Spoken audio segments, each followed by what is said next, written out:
Good evening, ladies and gentlemen, and welcome to another beer review. Once again, we're going to continue with the beers that we got from Jens from Germany. Now, this beer in particular, since we pulled it out of the box, I've been chomping at the bit to get my teeth on it. It's beer that I've always wanted to try, and thank you ever so much. This is the beer Geek Brunch Weasel by Mikkeller. Now, if you don't know why it is called Weasel, it is very simple. Do you see the weasel that is on the glass? That is a civet cat, I believe, off the top of my head. They're a very special breed of weasel because they eat coffee cherries. So the cherries with the coffee bean inside, they eat them. They can't actually fully digest the coffee beans that are inside it, so the coffee bean gets worked on by their bodily fluids, their acids, and they poop out said coffee beans. They call it kopi luwak, I believe, and that is what they've used the coffee. They've used kopi luwak coffee in said beer, in this Weasel edition of the Beer Geek Brunch. I wanted to try and find a batch of Beer Geek Brunch, plain, normal one, with whatever coffee they use for that. Couldn't get my hands on it, weirdly enough. I do actually have a beer hot breakfast, which I thought I'd bring out and show you as well. So I thought what I'd do maybe is do a little side-by-side comparison of two different Mikkeller beers. So we're going to be going for the Geek Brunch breakfast, which is an Imperial Oatmeal Stout brewed with a Kopi Luwak coffee, and also the beer hot breakfast, which is just well, it's a black IPA brewed with coffee. I wanted to try and get two different styles of the same. Well, two different beers brewed with coffee by Mikkeller, because I wanted to see if I could extract maybe what makes Kopi Luwak so special. So I did want to try and get the Big Geek Brunch plain and do a taste comparison, but we'll see if this one works and see if it goes anywhere. So first things first, we shall head on down the way with a beer hot breakfast. This is 7.5%, and I love the artwork on it. It looks fantastic. So let's crack it open, get it in a glass and give it a smell. Oops, I'm using the world's worst bottle opener today. As you can tell, I hate this thing. But, you know, people send me stuff, I'm going to use it. We'll pour it into a Teku glass by Brewdog. Oh no, that is an extremely dark beer. That kind of surprises me, weirdly enough. Obviously, black IPA, I was expecting it to be pretty dark, but that is like pitch black as the night. Absolutely pitch black. Lovely, lovely, really deep and creamy looking tan head as well. Again, wasn't kind of expecting that, but black IPA with coffee, the last one we had with the Total black malts and body salts, much the same thing as well. Yeah, it looks pretty cool. Nice sudsy head on the top and then goes nice and tight down the bottom. Let's get a nose in on that and give it a smell. Oh wow, that's a that's a totally unusual flavour actually. Do you know what? It's a really grassy, herby aroma. Really weird. It smells like dandelions or like a field, like, you know, in the middle of summertime, walking through long grass, or maybe wet mown grass, something like that. Completely herbal and grassy notes coming through in this in absolute abundance. Cannot smell coffee, but hey, that is the nature of a black IPA. You're not probably supposed to smell coffee, so it is ticking the boxes of looking like a black beer, smelling like an IPA. Oh, interesting to see when we get the coffee through on it. Wow, that's such a...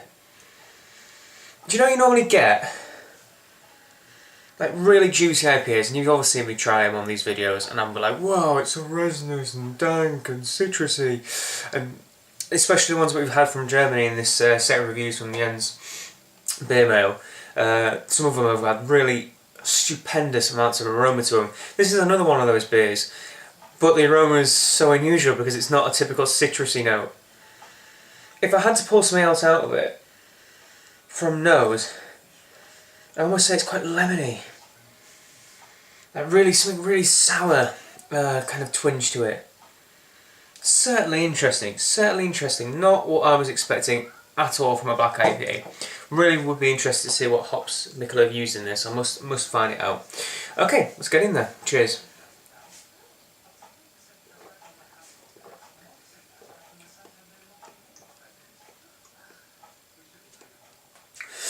Yeah, and that unusual flavour comes through in the beer as well, actually.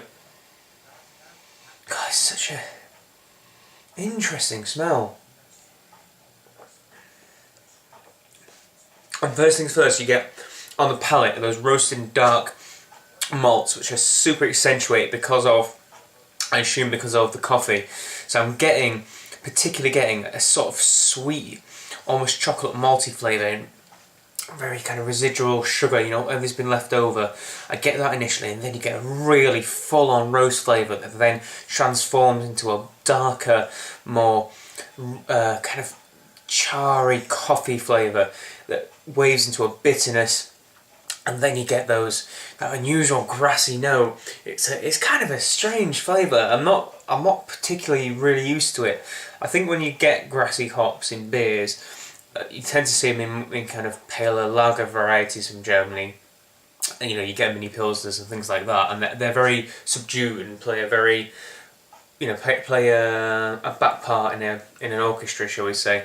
It's the 15th violin in a massive symphony orchestra. While in this beer it clearly is a lot more prominent.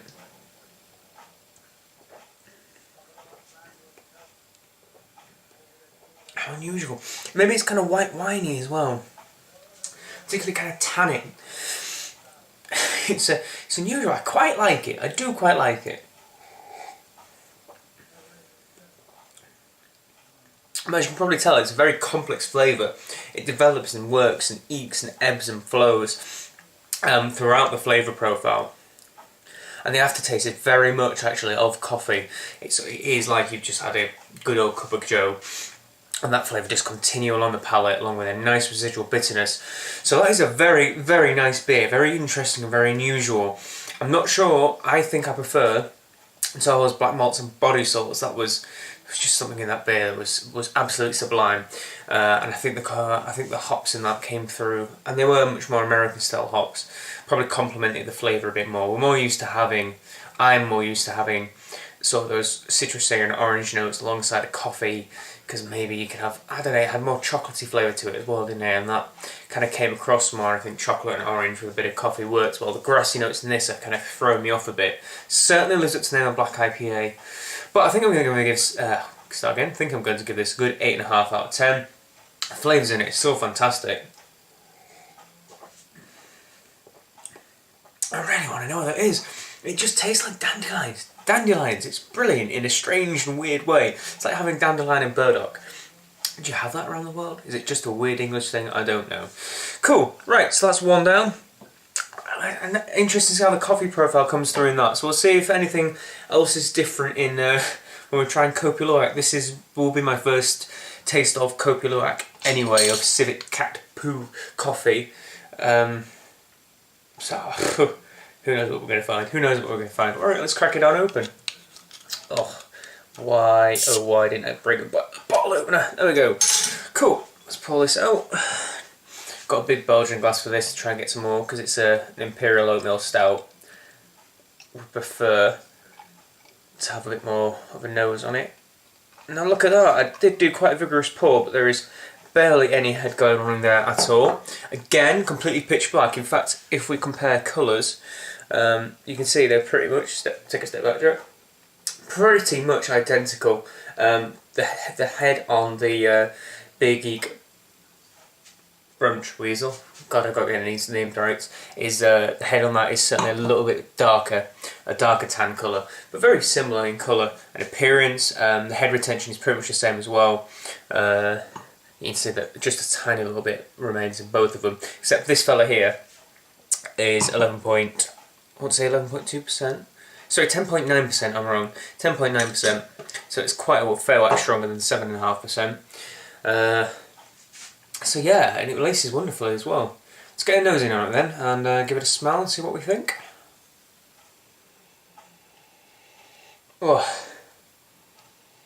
Now this one's got a much more traditional smell profile. Obviously it's not a black IPA, so I would expect a lot more malty flavours. And it's strangely subdued in terms of aroma. Perhaps because of the absolute whack of full-on hops from T'other beer. Throwing me off, but I'm particularly getting roasted toasty notes in this. and very chocolatey smell as well. Oh, it almost has a bit of meatiness, almost a bit of smoky wrap beer smell to it as well. I wonder if there's smoke malts in it. Oh. Being in the garage a bit, so it's not cold, but it's a little bit cool. It's getting cooler at night, so I wonder if I warm it with my hands a bit, maybe I'll get more aromas. Oh. Oh well, there's no point in beating around the bush anyway. We might as well get in there. The aroma's not coming through as strong. Let's get in there and give it a shot. Cheers, everybody.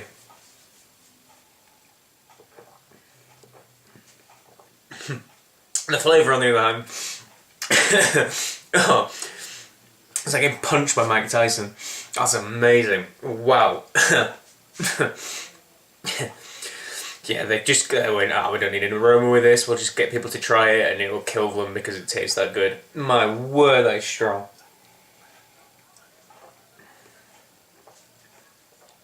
Wow. It's like super saturated, rich, ultimate roasted flavour coming through there. It really is. And then I get a really super deep and rich chocolate flavour as well.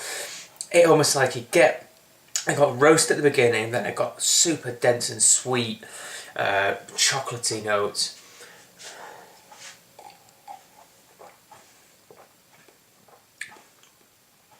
And throughout all of it, I'm getting a super dense mouthfeel as well. Everything's super. I'm saying super a lot, but mouthfeel is thick as treacle.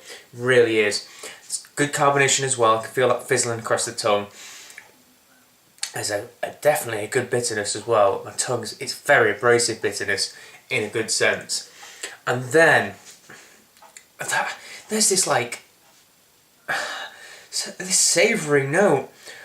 This wonderfully rich and aromatic and almost like cherry-like coffee. I don't know how to describe it, but very humongously fruity. Lots of stone fruits, prunes and dates and cherries and all of that. Just really juicy. It's like a really dank hop, really dank resinous. Something like Summit. If you ever get a Summit single hop beer or a beer with a lot of Summit hop in it, there's this resinous, absolutely like bitten into a rich blood orange sort of flavour. That sort of explosion of citrus is in this beer, but in the form of dark fruits, if you catch my drift. So it's almost like a Black Forest Gatto or something like that. In fact, that's a really good analogy actually. Black Forest Gatto in a glass. Chocolate and coffee and dark and roasted toasted flavours, and then this dense and sweet and juicy fruity flavour.